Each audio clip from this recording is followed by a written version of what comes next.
Sister. Mega brother Nagababu కోడలు heroine Lavanya Tripathi Hyderabad cyber crime పోలీసులకు complaint చేశారు. పర్పుల్ క్రేయాన్ 00 అనే ఇన్స్టాగ్రామ్ అకౌంట్ ద్వారా తనని తన కుటుంబ సభ్యులను లక్ష్యంగా చేసుకుని అసభ్యకర పోస్టులు పెడుతున్నారంటూ ఫిర్యాదులో పేర్కొన్నారు. దీనిపై పోలీసులు ఐటీ చట్టం సెక్షన్ 67తో పాటు భారత న్యాయ సంహిత 78, 79 కింద కేసు నమోదు చేశారు. అసలు ఏం జరిగిందంటే, సోషల్ మీడియా వేదికగా సెలబ్రిటీలపై ట్రోలింగ్ పెరిగిపోతోంది. కొందరు ఫేక్ అకౌంట్లు క్రియేట్ చేసి సెలబ్రిటీలను వ్యక్తిగతంగా దూషిస్తున్నారు. మెగా కోడలు వరుణ్ తేజ్ భార్య లావణ్య త్రిపాఠికి కూడా అలాంటి చేదు అనుభవమే ఎదురైంది. అయితే ఆమె లైట్ తీసుకోలేదు. ధైర్యంగా పోలీసులకు కంప్లైంట్ చేశారు. సోషల్ మీడియా వేదికల ద్వారా తన పరువుకి భంగం కలిగించేలా కొందరు అసభ్య పోస్టులు పెడుతున్నారంటూ సైబర్ క్రైమ్ పోలీసులకు ఫిర్యాదు చేశారు లావణ్య త్రిపాఠి.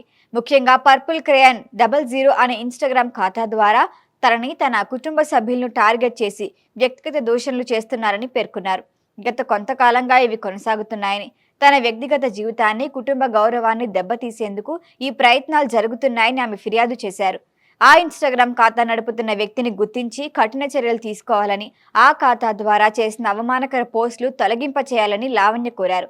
కేసు నమోదు చేసిన పోలీసులు ఐటీ చట్టం సెక్షన్ 67తో పాటు భారత న్యాయ సంహిత సెక్షన్లు 78, 79 కింద కేసు నమోదు చేశారు. ప్రస్తుతం దర్యాప్తు సాగుతోంది. సోషల్ మీడియాలో వ్యక్తిగత గౌరవాన్ని దెబ్బతీయటం తీవ్రమైన విషయమని లావణ్య త్రిపాఠి ఫిర్యాదులో పేర్కొన్నారు. రీసెంట్ గా మెగాస్టార్ చిరంజీవిపై సోషల్ మీడియాలో వచ్చిన ట్రోల్స్ పైన లావణ్య రియాక్ట్ అయ్యారు. కుటుంబంలో ఆనందకర క్షణాలను అసహ్యకర కామెంట్లతో వక్రీకరించడం తగదన్నారు. చిరంజీవి తన కుటుంబంలో ఆడపిల్లల్ని ఎంతో ప్రేమగా చూసుకుంటారని, ఆయన వ్యక్తిత్వం గురించి పూర్తిగా తెలుసుకోకుండా విమర్శలు చేయటం సరికాదన్నారు. ఆయన చేసే పనుల్లో 1% కూడా చాలా మంది చేయలేరు. అలాంటప్పుడు ఎలా విమర్శిస్తారు అని ఘాటుగా ఇచ్చి పడేశారు లావణ్య త్రిపాఠి. వ్యక్తిగత విషయాలను సోషల్ మీడియా వేదికగా వక్రీకరించి ట్రోల్ చేయటం బాధాకరమన్నారు. ఇక లావణ్య త్రిపాఠి జీవితం గురించి చెప్పుకుంటే, మిస్టర్ సినిమాతో వరుణ్తో పరిచయం ప్రేమగా మారింది. 2023 నవంబర్ 1న ఇరు కుటుంబాల పెద్దల సమక్షంలో ఒకటయ్యారు. వీరికి 2025 సెప్టెంబర్లో బాబు జన్మించాడు. ప్రస్తుతం ఈ జంట సంతోషంగా ఉన్నారు. మెగాళ్ళు కుటుంబాల్లో ఏ వేడుక జరిగినా అంతా కలిసే సెలబ్రేట్ చేసుకుంటారు. ఇక కెరియర్ విషయానికి వస్తే, లావణ్య రీసెంట్ గా సతీ లీలావతి మూవీ చేశారు.